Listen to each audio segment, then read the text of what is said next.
Hello students, मैं doctor JD आप लोगों को फिर से एक बार जेडी केमिस्ट्री क्लास में स्वागत करता हूँ। आज मैं आप लोगों के साथ डिस्कस करने वाला हूँ band theory which is related to metallic conductors, semiconductors and insulators. ठीक है, तो हम लोगों ने प्रीवियस डिस्कशन में हम लोगों ने ये डिस्कस किया था electrical properties of solids. Electrical properties of solids के अंतर्गत हम लोगों ने कंडक्टेंस या तो conductivity of metallic conductors, semiconductors and insulators को स्टडी किया था, है ना। उनमें इलेक्ट्रिकल कंडक्टिविटी का फ्लो कैसा होता है, या तो उनमें इलेक्ट्रिकल कंडक्टिविटी का प्रॉपर्टीज कैसा होता है, या तो इलेक्ट्रिकल कंडक्शन कैसा होता है, क्यों होता है, उसको स्टडी किया था, है ना। उनको क्लासीफाई किया था on the basis of electrical conductivity, है ना। तो उनमें जो इलेक्ट्रिकल कंडक्टिविटी को स्टडी किया था वो होता किस लिए है, एक्चुअल में वो क्यों होता है या कैसा होता है।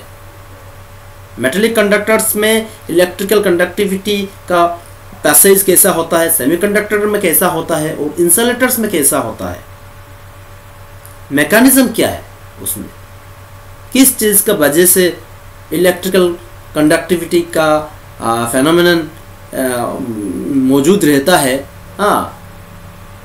सेमीकंडक्टर्स हो या मेटेलिक कंडक्टर्स हो या इंसुलेटर्स में इलेक्ट्रिकल कंडक्टिविटी नहीं रहता है, what is the mechanism involved behind.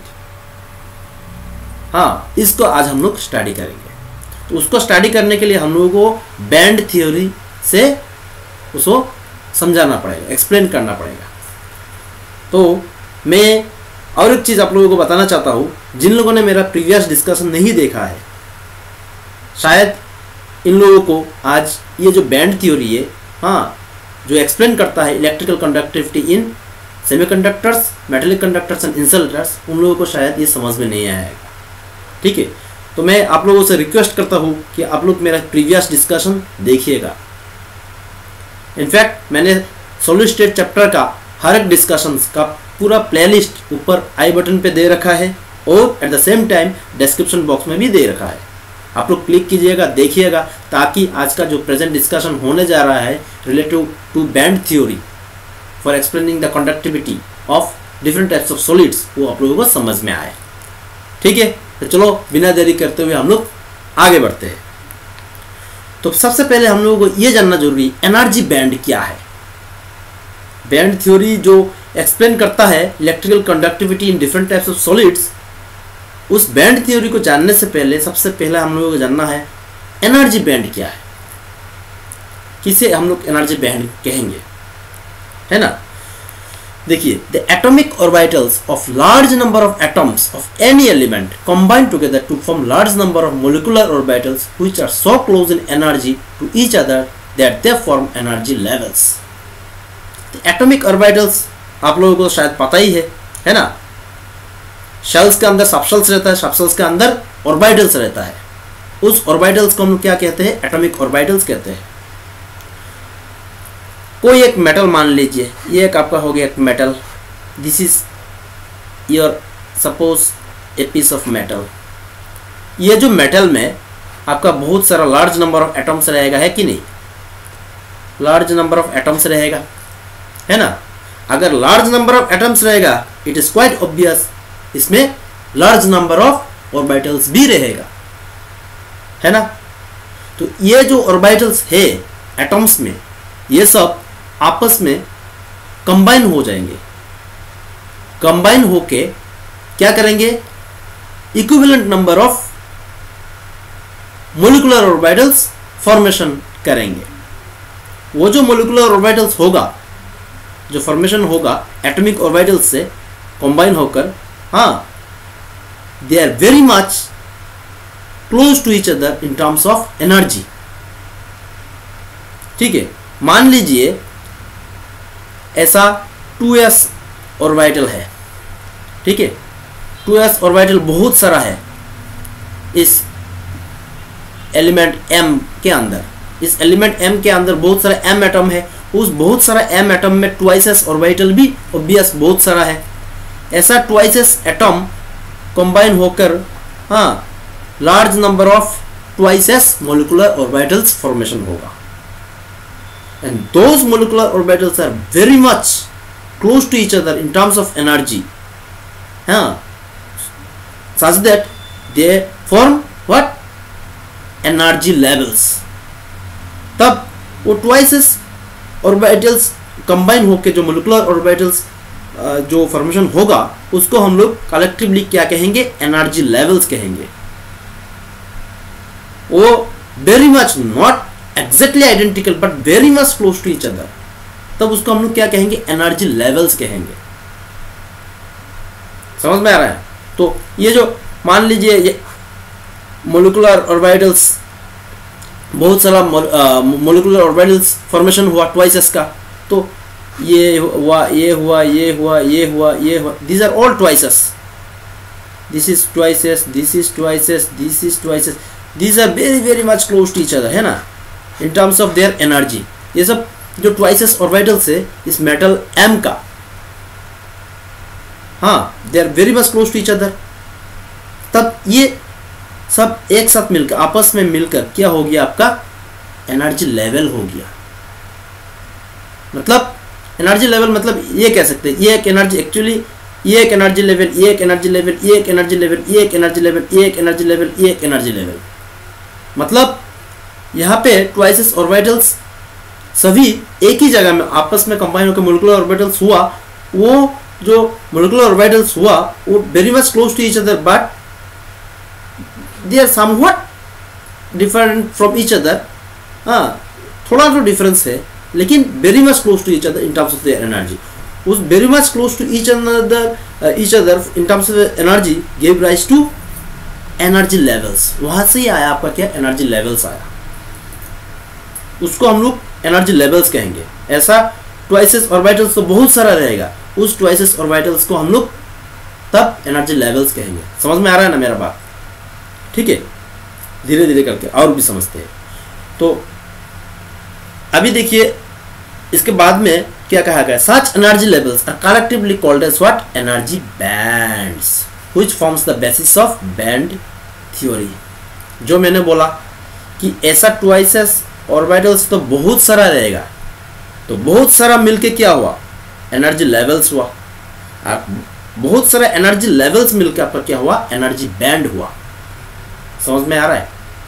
मतलब कोई एक मेटल में मान लीजिए आउटरमोस्ट शेल का ट्वाइसेस जो सबशेल है, हाँ, ट्वाइसेस जो सबशेल है उसमें ऑर्बिटल्स रहेगा, वो ट्वाइसेस सबशेल में जो जितना भी ऑर्बिटल्स रहेगा, those orbitals individually combine with each other to form molecular orbitals, and those molecular orbitals are separately called as what, energy levels, and those energy levels are collectively called as what, energy band, and that energy band forms the basis of your band theory।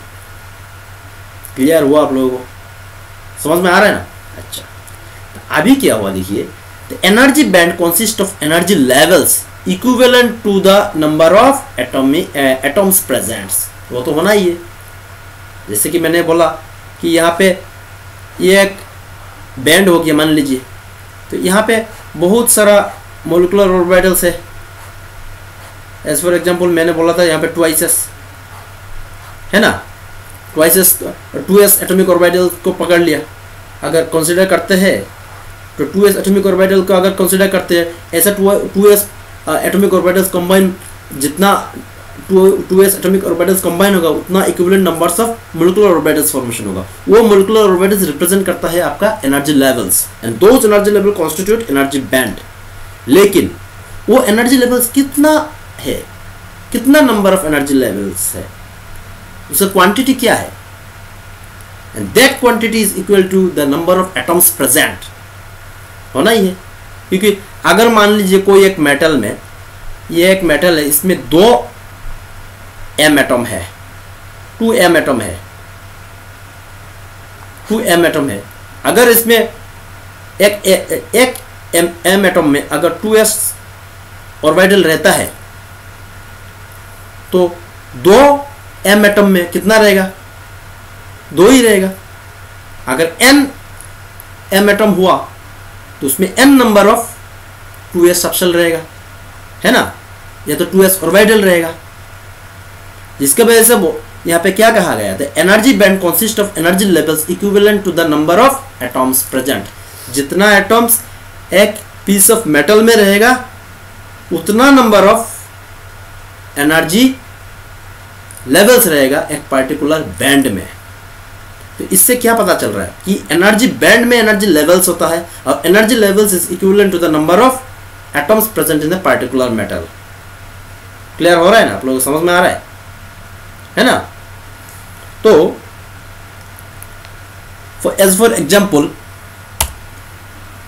2s atomic orbitals combine to form 2s band consisting of large number of energy levels। जैसे कि मैंने बोला, मान लीजिए कोई एक element का 2s atomic orbitals को कंसिडर किया, वो 2s atomic orbitals आपस में कंबाइन होके equivalent number of molecular orbitals होगा and those molecular orbitals represent energy levels, है ना। एंड एनर्जी लेवल्स अगर रिप्रेजेंट करता है, उस एनर्जी लेवल को हम लोग कलेक्टिवली क्या कहेंगे, ट्वाइस एस बैंड कहेंगे।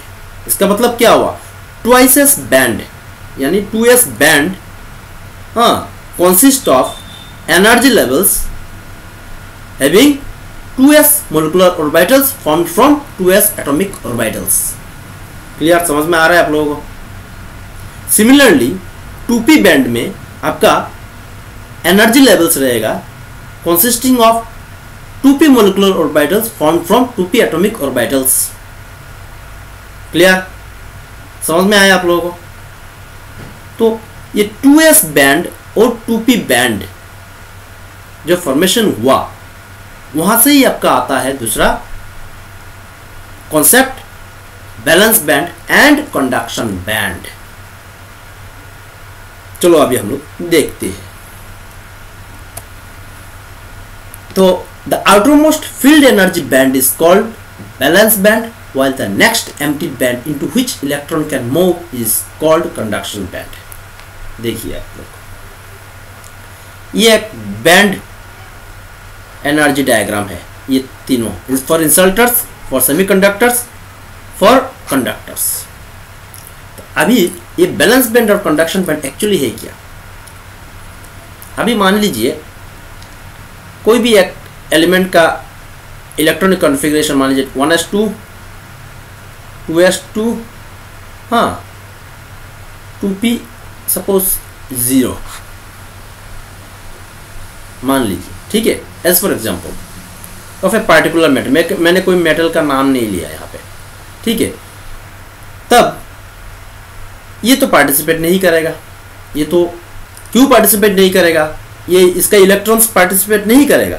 मैंने पहले ही कहा प्रीवियस डिस्कशन में कि conductivity, that is electrical conductivity, takes place due to the movement of outermost shell, that is valence electrons. तो यहाँ पे वैलेंस इलेक्ट्रॉन्स कौन सा है, जो सेकंड शेल में है, यानी वो सेकंड शेल में जो भी इलेक्ट्रॉन रहेगा, एक हो या दो हो, वही मूवमेंट करेगा। उसका मूवमेंट के वजह से इलेक्ट्रिकल कंडक्टिविटी का रिप्रेजेंट होता है, या तो इलेक्ट्रिकल कंडक्टिविटी को पाया जाता है। वो जो बैलेंस इलेक्ट्रॉन जितना मूवमेंट करेगा, जितना ट्रांसफर होगा, उस तभी उतना इलेक्ट्रिकल कंडक्टिविटी पाया जाएगा। तो यहाँ पे क्या गया, outermost filled energy level, outermost filled energy band is called balance band. तो यहाँ से देखिए, ये 2s से आपको मैंने क्या बोला, 2s बैंड फॉर्मेशन होगा, 2s बैंड मान लीजिए, और 2p से आपका क्या फॉर्मेशन होगा, 2p बैंड फॉर्मेशन होगा, है ना। तो 2s बैंड जो है ये फील्ड है ना, यहाँ पे देख सकते हैं ये फील्ड है। 2s एटॉमिक ऑर्बिटल्स में 2 इलेक्ट्रॉन रह सकता है, वो है यहाँ पे,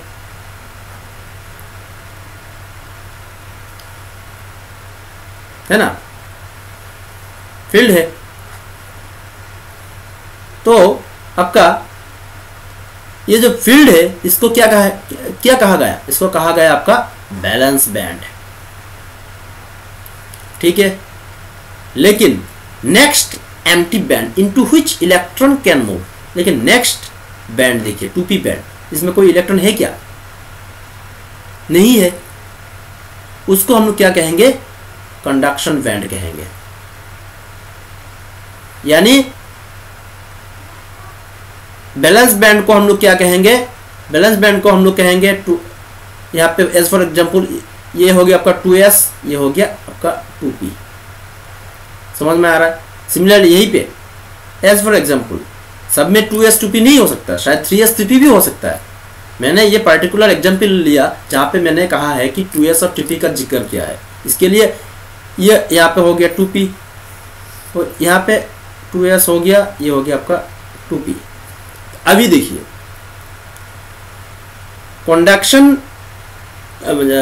कंडक्शन बैंड और बैलेंस बैंड में इन केस ऑफ कंडक्टर्स हाँ कोई गैप नहीं हो रहा है, कोई गैप नहीं है इन दोनों के बीच में, they are continuous.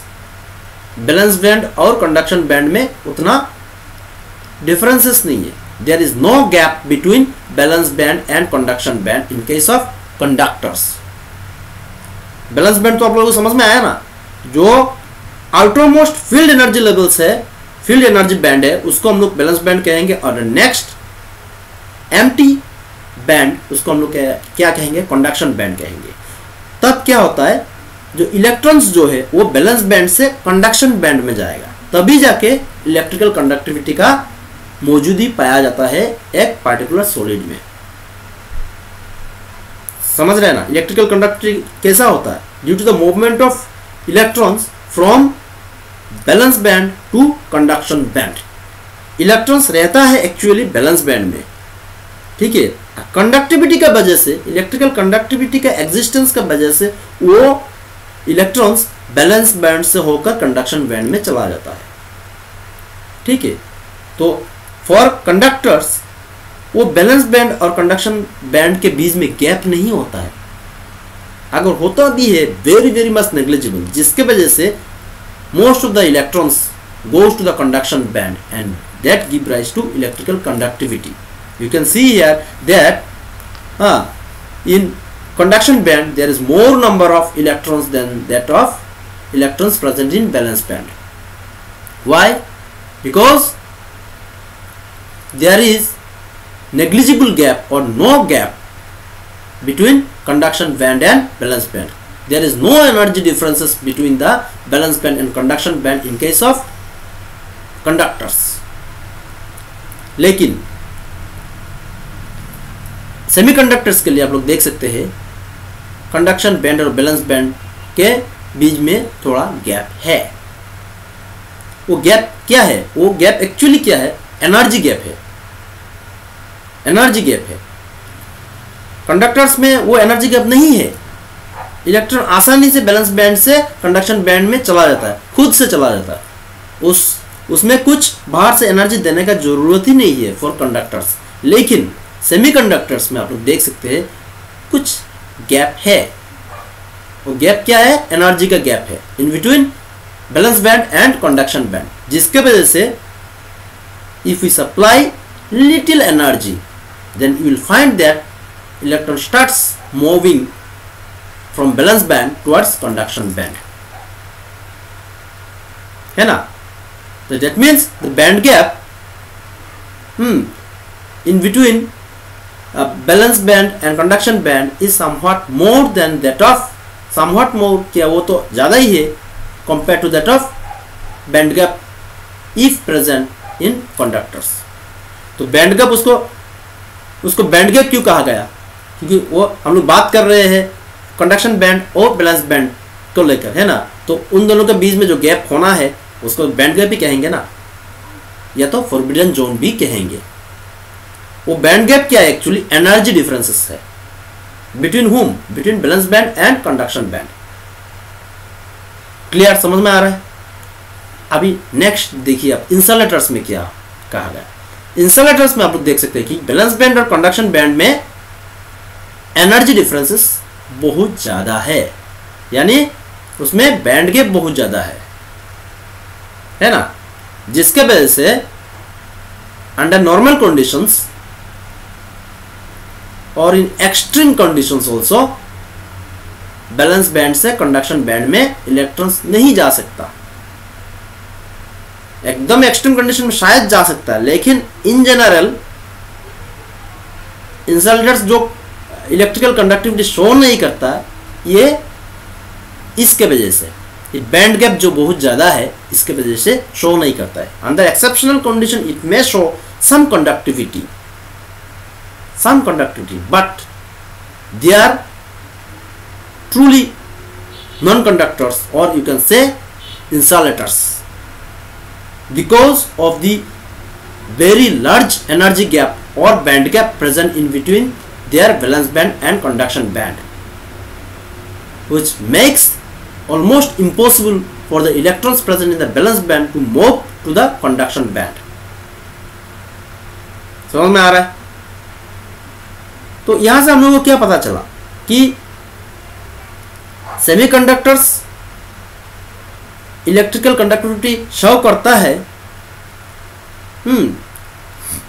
On getting little energy from external side, so that electrons can move from valence band to conduction band easily. And for conductors, they don't need any energy. Electrons are always present. They are readily available in the conduction band. वो पहले से रहता है in excess in the conduction band. So conduct होता रहता है electricity, लेकिन semiconductors में ऐसा नहीं होता है। उसको कंडक्शन कराने के लिए कुछ हम लोगों को एनर्जी देना पड़ता है, क्योंकि उसमें थोड़ा तो बैंड गैप है, कुछ तो एनर्जी डिफरेंसेस है, लेकिन इंसुलेटर्स में कुछ नहीं होता है। एनर्जी डिफरेंसेस ज़्यादा है, इलेक्ट्रॉन्स आसानी से बैलेंस बैंड से होकर कंडक्शन बैंड में जा नहीं सकता है।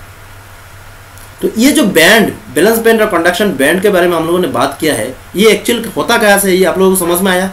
ये ऑटोनोमस शेल का जितना भी ऑर्बिटल्स है, जो फील्ड ऑर्बिटल्स रहेगा वो आपका बैलेंस बैंड फॉर्मेशन करेगा, और एम्प्टी ऑर्बिटल्स जो होगा वो आपका कंडक्शन बैंड फॉर्मेशन करेगा।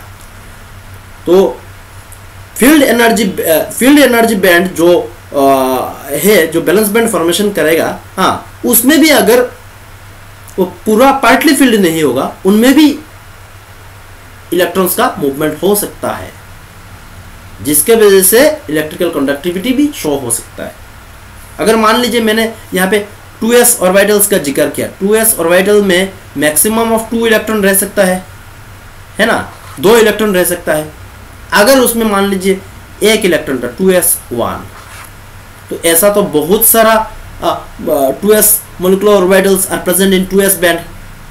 तो ये भी तो हो सकता है नीचे का जो या नीचे ये मान लीजिए कोई भी एक 2s मोलिकुलर ऑर्बिटल से दूसरा 2s मोलिकुलर ऑर्बिटल में इलेक्ट्रॉन चला गया, उससे भी तो इलेक्ट्रिकल कंडक्टिविटी शो कर सकता है ना, उससे भी हो सकता है। Mean movement of electrons between the energy levels in a particular band, that may also give rise to electrical conductivity. Otherwise, the movement of electrons from valence band to conduction band also, that may also give rise to the electrical conductivity. Main मुद्दा है आपका balance band से conduction band में electrons को जाना है, तभी जाके इलेक्ट्रिकल कंडक्टिविटी शो करेगा। अगर पर्टिकुलर बैंड में अगर एनर्जी लेवल्स जो है उनमें अगर इलेक्ट्रॉन्स का मूवमेंट होगा तब कंडक्टिविटी शो करेगा, लेकिन उतना हद तक नहीं करेगा। ठीक है। तो और एक चीज, electrical conductivity of semiconductor increases with increase in temperature, जिसकी वजह से मैंने पहले ही कहा सेमीकंडक्टर्स को आप अगर बाहर से कुछ एनर्जी देंगे, अगर हीट करेंगे, तब उसका कंडक्टिविटी इंक्रीज होगा। क्यों इंक्रीज होगा? इलेक्ट्रॉन्स को एनर्जी मिलेगा, electrons present in the valence band will get some energy, है ना। So more number of electrons will start moving from valence band towards conduction band, that will give rise to increase in conductivity, that is electrical conductivity in semiconductors, है ना। तो ये हो गया आपका band theory. तो यहाँ से आपका इलेक्ट्रिकल कंडक्टिविटी इन सॉलिड्स को एक्सप्लेन किया जा सकता है। तो यहाँ से क्वेश्चंस ऐसा ही आ सकता है कि what is band theory, band theory का मेन मुद्दा क्या है, how band theory explains the electrical conductivity in different types of solid, है ना। हम लोग आशा करता हूँ आसानी से एक्सप्लेन कर पाएंगे। अगर आप लोगों ने बैलेंस बैंड कैसे फॉर्मेशन होता है और कंडक्शन बैंड कैसे फॉर्मेशन होता है, ये आप लोगों को अगर अच्छे से समझ में आया, है ना। तो ठीक है, मेरा आज का जो डिस्कशन है यही तक सीमित है। मैं आशा करता हूँ आप लोगों को समझ में आया। अगर समझ में नहीं आया तो कमेंट्स करना, मैं रिप्लाई देने का कोशिश करूँगा, ठीक है। और मैं आप लोगों से रिक्वेस्ट करता हूँ कि ये डिस्कशन देखने के बाद इस चैनल को लाइक करना और एट द सेम टाइम इस चैनल को आप लोग सब्सक्राइब कीजिएगा, ठीक है। और अपने दोस्तों से भी इस चैनल को शेयर कीजिएगा ताकि उन लोगों को भी इस डिस्कशन से कुछ फायदा हो, ठीक है। Thank you very much for watching. मिलते हैं नेक्स्ट डिस्कशन में।